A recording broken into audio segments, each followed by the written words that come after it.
Kelas. Oke, Ustazah lanjut. Tadi pembelajaran IPS ya, keputus ya. Ustazah lanjut aja ya, sebentar lah. Oke? Oke. Nah, Halaman berapa, Ustazah? nggak usah lihat halaman dulu biar kamu enggak bingung. Oke. Nah, tadi Ustazah menjelaskan sampai di mana ini? Itu. Dataran rendah sudah. Yang ini, Us. Iya. Yang ini ya. Itu Us. Iya, Us. Oke. Ini adalah hasil Yang di laut-laut tadi. Hah? Gimana? Yang di laut-laut terakhir. Laut-laut. Oh ya, yang di perbatasan laut itu ya. Ya, ini Ustazah ulang lagi aja ya, Griselda. Jadi ini mulai yang waktu tadi kita putus yang di sini, Ustazah ulang kembali. Ya. Jadi ini adalah hasil pertanian di dataran rendah, yaitu apa padi. Nah, padi yang ada di gambar warna merah ini adalah padi yang sudah siap panen. Nah, pertanian padi termasuk contoh pemanfaatan dataran rendah. Itu. Nah, selanjutnya ada tebu. Ini tanaman tebu. Ya. Kemudian ada kelapa sawit yang bisa diambil minyaknya. Untuk apa? Untuk menggoreng, ya, untuk memasak. Kemudian ada hasil peternakan di daerah dataran rendah yaitu kambing, ikan lele. Apakah hanya ikan lele, Ustazah? Ya, macam-macam ikannya, ya. Kemudian mata pencaharian yang ada di dataran rendah itu disesuaikan dengan apa? Dengan bidang yang ada di sana, yaitu ada petani, peternak, sama pegawai perusahaan. Kemudian pantai yang tadi katanya pantai-pantai itu. Nah, pantai itu apa? Pantai adalah daratan yang berbatasan laut langsung dengan laut. Ini kan batasnya yang warna ini. Nah, itu batasnya. Itu namanya berbatasan langsung dengan laut. Nah, kalau daerah pantai yang umumnya landai dan berpasir, biasanya bisa dimanfaatkan untuk tempat wisata. Landai itu tidak curam langsung dari sini terus ke bawah ini langsung jatuh. Dia bisa dilewati seperti ini. Bisa digunakan untuk selancar. Tahu ya? Olahraga selancar tahu? Selancar air. Nah, Tahu. ya, itu biasanya Tahu. Nah, kalau ombaknya besar bisa digunakan untuk selancar. Atau apalagi olahraga yang menggunakan balon udara dan air itu loh. Terus ditarik orangnya, kemudian orang air. Nah, salah satu olahraga air. Kemudian manfaat pantai itu apa lagi? Ya, hubungan dengan laut, ya, hasil lautnya apa? Ya, juga ikan, laut, sama udang, cumi-cumi, dan rumput laut. Ini siapa yang pernah makan rumput laut? Kemudian tadi nanti adalah mas ya, ya ada rumput laut ya, rumput laut bisa digunakan untuk apa? Untuk macam. Kemudian ini pertanian garam. Nah, ini garam. Yang gundukan-gundukan itu garam kasar. Garam yang masih belum diolah. Jadi, itu betul-betul dari air laut yang dipindahkan. Hasilnya seperti itu. Kemudian ada pelabuhan. Nah, ini kalau yang berbatasan dengan laut, tapi lautnya agak dalam, bisa dimanfaatkan untuk pelabuhan. Ini mata pencarian penduduk daerah pantai apa yang menyesuaikan dengan tempatnya. Ada nelayan, ada peternak ikan, petani kelapa, petani garam, penjaga pantai. Ya. Nah, fungsinya apa? Ya, fungsinya penjaga pantai ya untuk menginformasikan apa yang ada di daerah sekitar pantai. Kalau ada bahaya, jika ada yang terancam ketika melakukan wisata di sana, itu bisa Kalau yang lain bagaimana Ustazah? Ya sesuai dengan tugasnya Mas. Apa tidak ada mata pencaharian lain selain yang ada di sini? Ada, tapi paling banyak di daerah pesisir. Biasanya kebanyakan mereka mata pencahariannya adalah seperti itu. Nah, selanjutnya, tadi ada ciri-ciri sumber daya alam. Contohnya apa? Tanaman. Tanaman yang di dataran tinggi tadi apa? Nah, kalau ini tanamannya yang ada di dataran rendah, padi.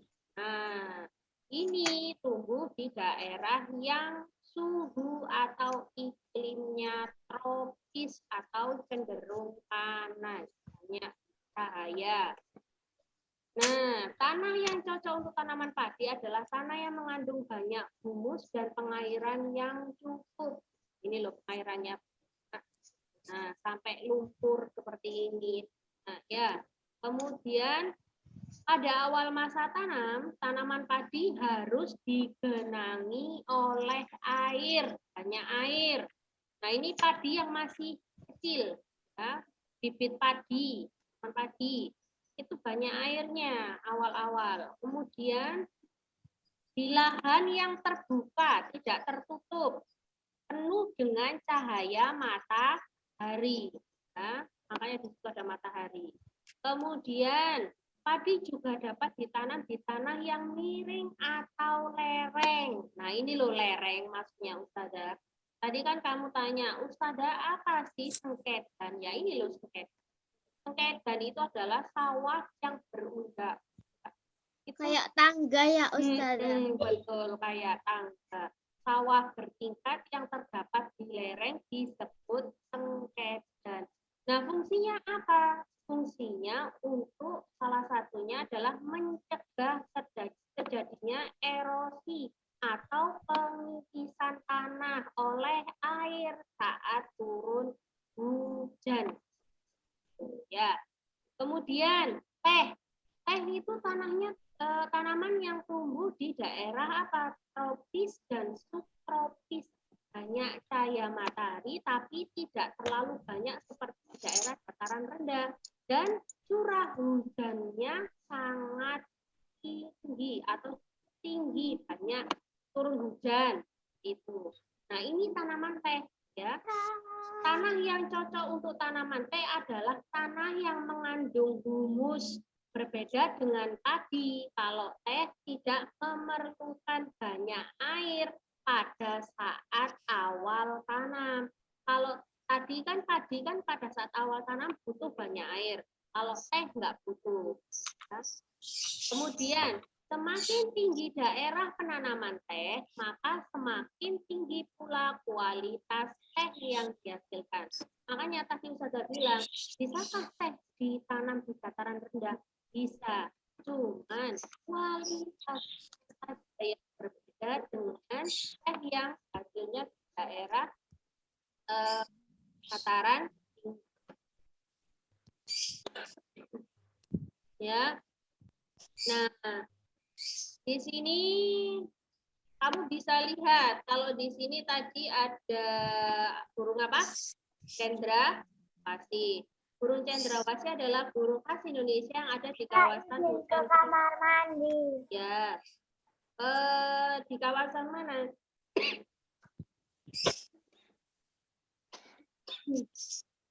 Sumatera. Papua. Sumatera. Papua. Ya. Papua. Papua. Nah, kenapa disebut Papua. ya, Papua? Jadi burung cendrawasih ini Putus. Halo? Sudah? Masih putus-putus? Sudah. Oke, setelah lanjutkan ya. Jadi burung cendrawasih adalah burung khas dari Indonesia yang biasanya ada di hutan tropis Papua dan sekitarnya. Dan ini termasuk burung endemik. Burung endemik itu adalah burung asli, tidak bisa ditemukan dari daerah lain. Itu satwa endemik ya. Burung cendrawasih termasuk ke dalam marga Paradise. paradisai ya. Paradisai, sorry. Ya, paradisai. Kenapa kok paradisai? Ya, karena ini sama dengan namanya burung surga. Loh, kok burung surga? Kenapa Ustazah? Ya, karena burung cendrawasih itu kebanyakan dari mereka jarang sekali turun ke tanah. Jadi sukanya nongkrong di dahan-dahan pohon. Makan pun juga suka di dahan-dahan pohon. Makanya disebut sebagai burung surga. Kemudian burung cendrawasih ini juga termasuk hewan langka karena harus dilindungi oleh Indonesia, soalnya banyak yang memburu. Kita maksud melestarikan cendrawasih yaitu tidak ikut memperjualbelikan. Ya. Jadi kalau kamu sudah tahu, oh ini burung cendrawasih, tidak boleh loh buat jual beli. Terus tidak boleh memelihara burung secara perorangan. Umpamanya Sabira mau memelihara cendrawasih sendiri, boleh enggak? Tidak boleh, ya seperti itu. Kemudian tidak merusak habitat aslinya di hutan atau tempat hidup atau tempat tinggalnya. Ya. Nah, selain itu, ciri dan pemanfaatan sumber daya alam berupa hewan. Nah, hewan merupakan sumber daya alam yang dapat dimanfaatkan oleh manusia. Hewan juga memiliki tempat hidup. Ada hewan yang tinggal di darat, juga hewan yang tinggal di perairan. Nah, ini hewan yang hidup di darat. Ada ayam. Terus cirinya apa? Cirinya punya paruh. Nah, biasanya paruhnya itu digunakan untuk mencari makan. Nah, ayam dimanfaatkan atau dibudidayakan di peternakan. Biasanya diambil apanya? Daging dan telur. Telurnya. Ya, biasanya di mana? Di dataran tinggi. Kemudian dua, ada bebek. Bebek ini juga dimanfaatkan di peternakan, diambil telur dan dagingnya. Biasanya telur bebek dimanfaatkan atau diolah menjadi telur asin. Kemudian ada kelinci. Nah, kelinci ini biasanya ciri khas dari kelinci adalah punya telinga yang panjang, juga kaki belakangnya yang panjang juga. Untuk apa? Untuk melompat lebih jauh ya. Makanan kelinci biasanya wortel. Nah, kelinci umumnya dijadikan hewan peliharaan yang bisa dimakan, ya, dikonsumsi, jadi sate kelinci. Ya. Kemudian di sini ada ikan. Ikan itu hidup di air. Nah, digolongkan menjadi jenis. Ada ikan yang hidup di air tawar, air laut, sama air payau. Air payau itu perpaduan dari air tawar dan air laut. Nah, ikan itu sebagai bisa dipakai untuk hewan peliharaan, juga bisa dijadikan untuk sumber makanan. Nah, tugasnya apa, anak-anak? Ada di UPENA halaman 166 dan halaman 180. Ya. Tugas dikerjakan di buku tulis jawabannya saja.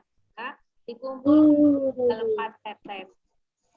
Nah, itu untuk apa? 166. Ya, itu untuk yang IPS ya.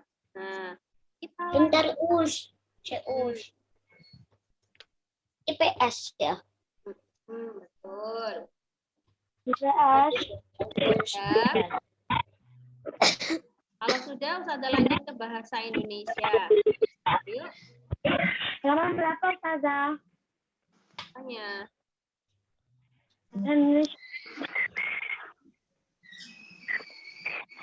Nah, IPS-nya untuk halaman 166, 189 tugasnya. IPS saja yang dikerjakan. Jawabannya saja ya di buku tulis. Di buku tulis. Oke, sudah? Ustazah, Dalam. Mana? yang apa PR IPS halaman 166 yang nomor 4 itu maksudnya kayak gimana? 166. Iya, 166. Ya.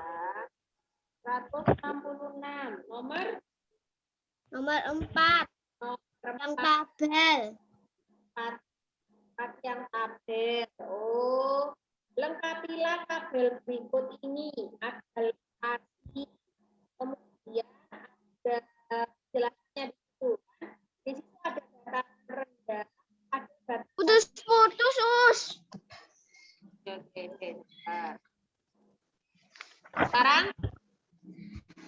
sudah? Oke, di situ kan ada tabel ya. Tabelnya yang kolom pertama itu kamu isi dataran rendah. Ciri-cirinya apa? Tulis di kolom. Putus-putus lagi. Enggak. Enggak. Lanjut ya. Dataran rendah. Ciri-cirinya apa? Tadi. Dia berada di batasan berapa sampai berapa. Itu ciri-ciri dari dataran rendah. Kemudian sumber daya alam yang ada di daerah dataran rendah itu apa saja? Kamu tuliskan umpamanya ada padi, ada tebu dan seterusnya. Manfaat. Nah, manfaat dari dataran rendah biasanya dipakai untuk apa? Nah, biasanya dipakai untuk bidang pertanian kah, bidang perikanan kah, atau apa? Nah, itu. Kemudian mata pencaharian sebagian besar penduduknya apa?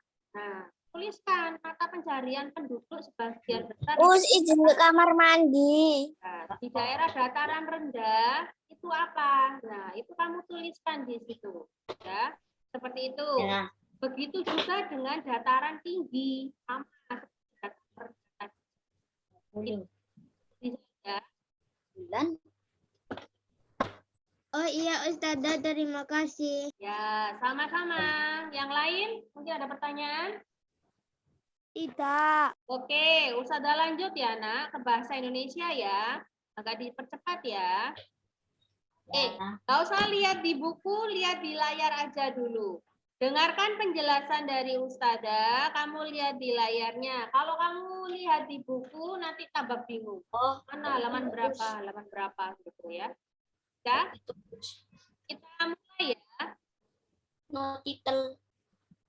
Ya, kita mulai. Oke, di sini materi kita selanjutnya adalah materi bahasa Indonesia, tapi temanya tetap ada di tema 3, yaitu peduli terhadap makhluk hidup. Apa yang akan kita pelajari? Yang akan kita pelajari adalah tentang wawancara. Nah, itu gambar orang yang sedang diwawancarai. Dia sedang menjawab wawancara dari seseorang. Nah, Gambarnya belum muncul Ustazah. gambarnya belum muncul. Halaman berapa, Us? Nggak usah lihat halaman, lihat di layar aja dulu. Ada, Us. Belum muncul. Oh, belum. Us. Oh, sebentar. Ustazah munculkan dulu. Ya. Sekarang? Sudah. Oke. Ya. Oke. Ustazah lanjut. Oke. Nah, kali ini Wawancarai. ya, kita bisa melihat di sana ada gambar seorang yang sedang diwawancarai. Ya. Nah, apa itu wawancara? Wawancara merupakan kegiatan atau aktivitas tanya jawab antara pewawancara dan narasumber yang dilakukan untuk apa? Untuk mendapatkan atau memperoleh informasi.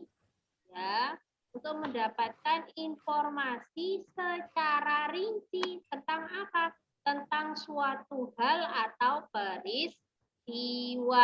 Itu adalah wawancara. Jadi kalau kamu ditanya, apa itu wawancara? Yaitu jawabannya. Kegiatan tanya jawab antara pewawancara dan narasumber untuk mendapatkan informasi tentang suatu peristiwa.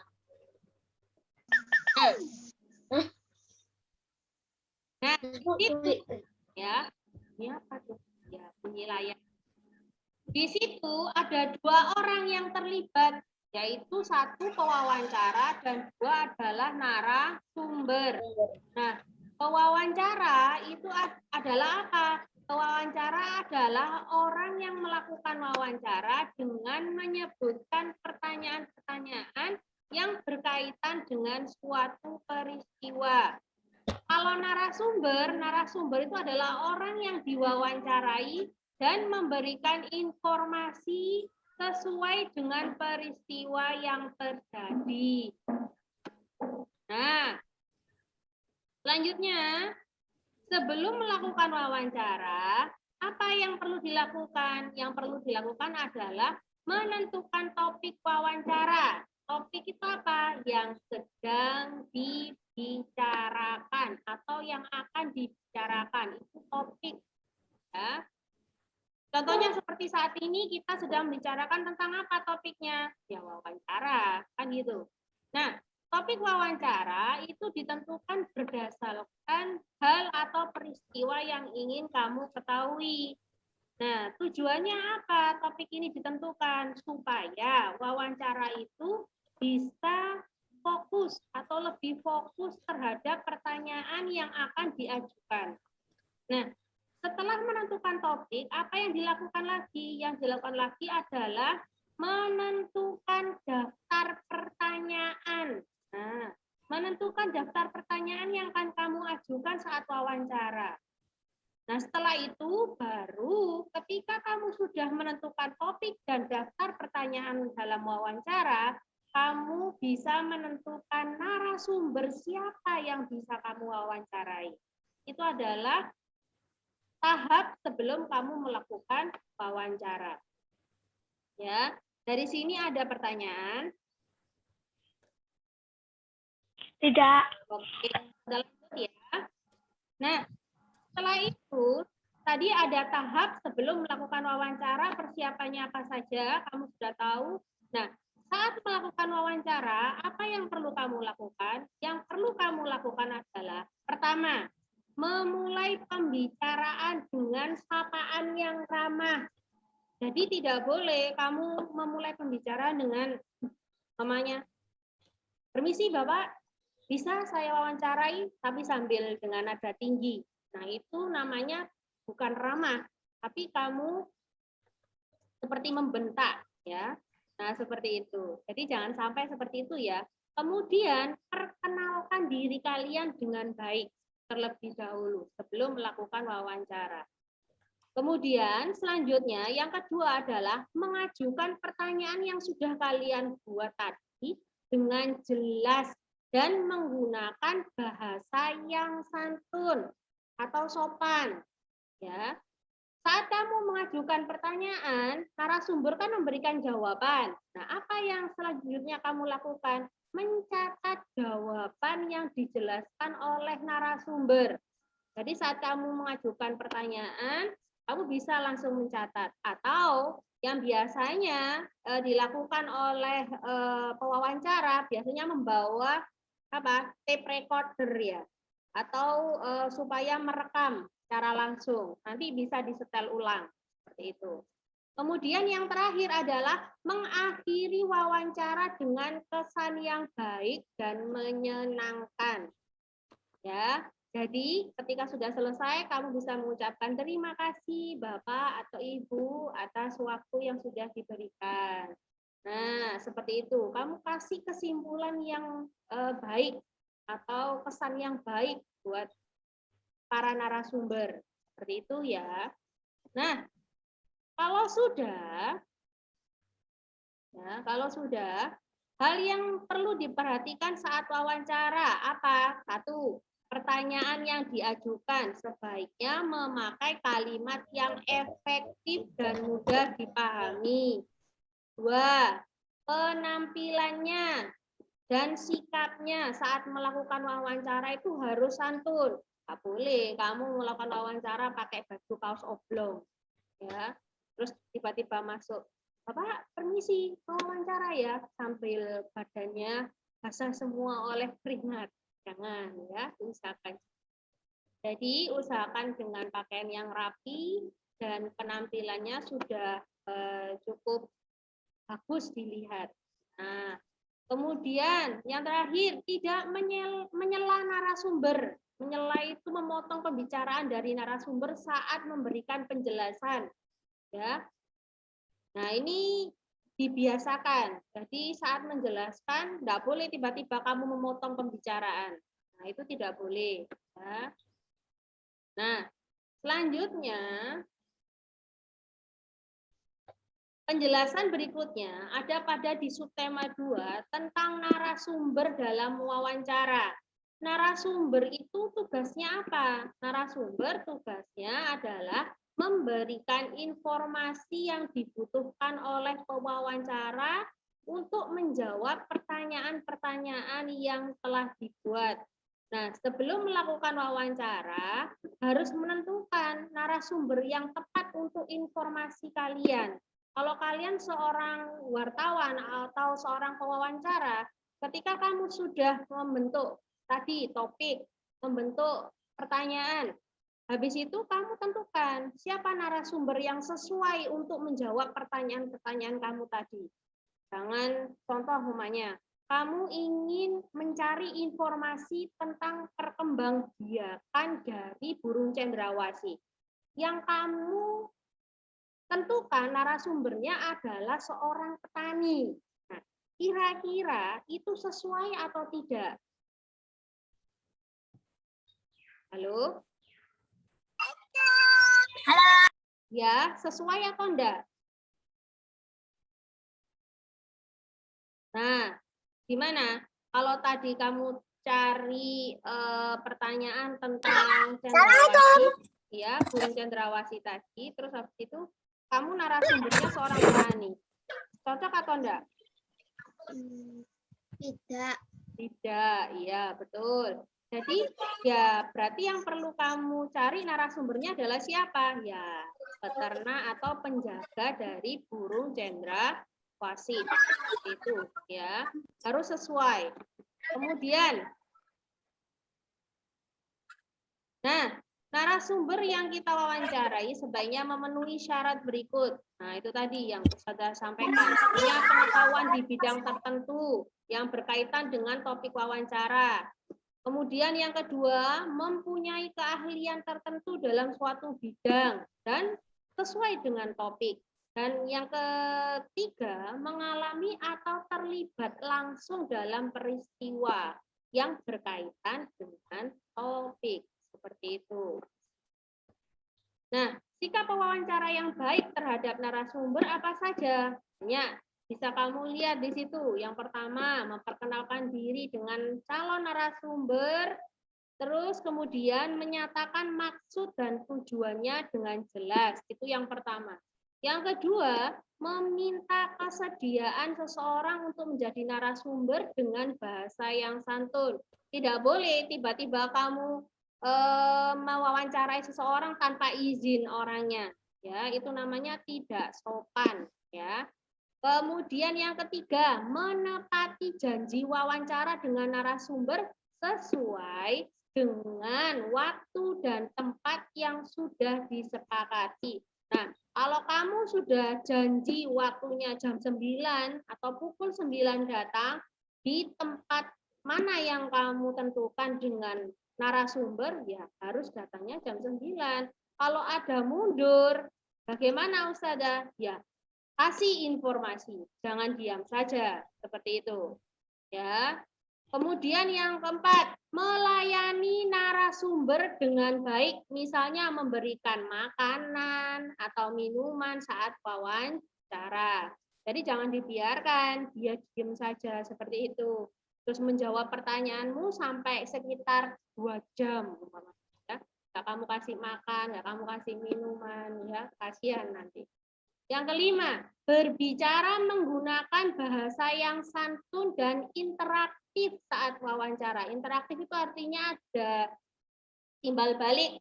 Umpamanya, Ustazah tanya ke Andika, Andika, bagaimana kabarmu hari ini? Nah, Andika jawab, oh alhamdulillah Ustazah, baik. Nah, itu namanya interaktif, ada timbal balik, seperti itu. Yang keenam, mengajukan pertanyaan dengan jelas, serta mengulangi pertanyaan jika narasumbernya tidak paham atau kurang paham. Jadi jangan ketika narasumbernya apa tadi pertanyaannya, loh masa gitu aja nggak tahu. Nah, itu namanya tidak boleh ya, wawancara yang sengit namanya, ya, kurang baik.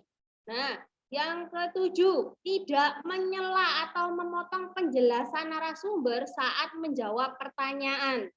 Ya, ini namanya sopan santun saat seorang berbicara. Ya, tidak boleh menyela, memotong, enggak boleh. Dan yang terakhir, mengucapkan terima kasih setelah melakukan wawancara. Nah, terima kasih, itu penjelasan dari Ustazah untuk materi bahasa Indonesia.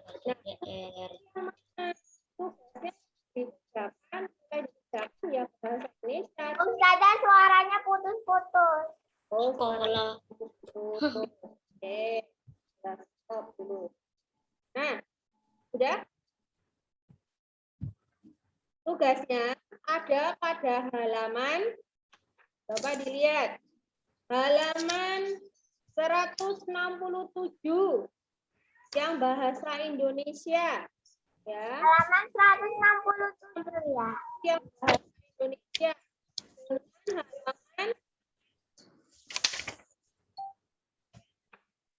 Dengan halaman 189 yang bahasa Indonesia. Kerjaan gimana, Bu? Dikerjakan jawabannya saja di buku tulis, ya.